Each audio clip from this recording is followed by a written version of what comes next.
Hi, my name is attorney Walter Rudolph Hnot III, and what we're going to be discussing today are illegal drugs and your disability. Okay, so many of you have heard that, if the drugs were a major factor in causing your disabling factors or a part of the evolution of your disabling factors, then the judges can go ahead and deny you based off of that. Is that true? Yes. What are the judges looking for? There's a lot of people in this country that abuse both illegal drugs and legal drugs with illegal purposes, meaning that you use too much. The background to this is that you have to think.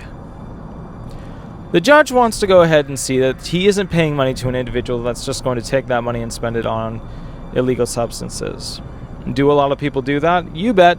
Absolutely. They get paid, they still live in the woods after getting paid, and they spend their money on illegal substances. Absolutely.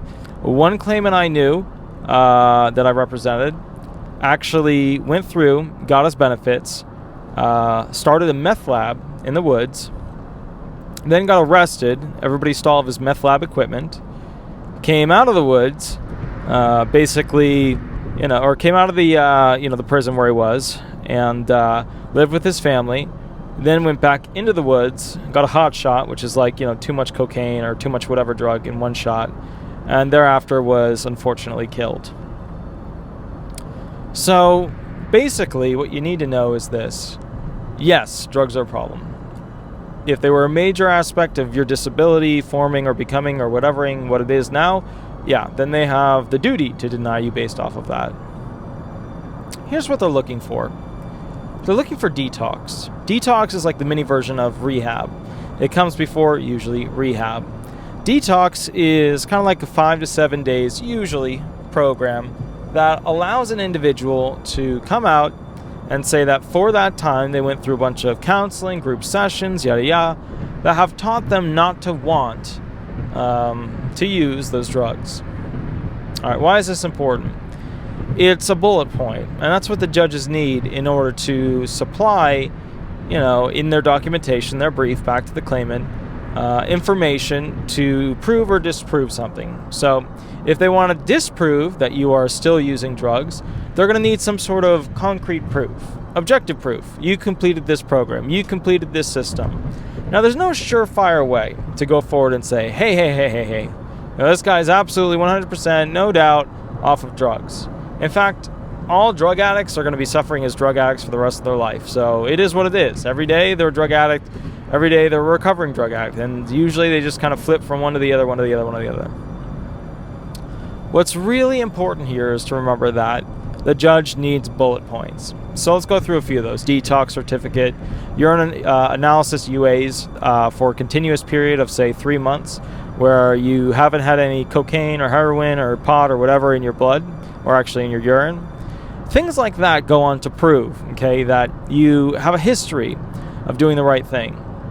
And this is important because at the end of the day, the judge needs these in order to put into the brief. Now, you're thinking, I'm sure, well, the judge believes me, remember, you're there for credibility reasons, and everything that comes out of your mouth is subjective information, unless it can be bolstered by objective information. Remember, subjective is like, a yield sign, objective is a stop sign. Subjective, you could be lying. Objective is, it's the closest thing we come to the truth that we have as humans.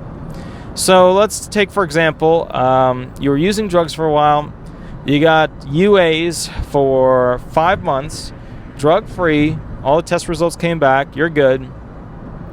And you state in the trial, hey, for the past 5 months, I haven't been using drugs. Subjective. Boom. All of a sudden, we present documentation to show that, you have been drug-free for 5 months via the UA analysis.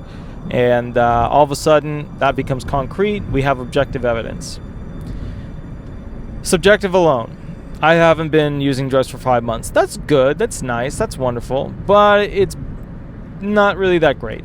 Why is this not really that great?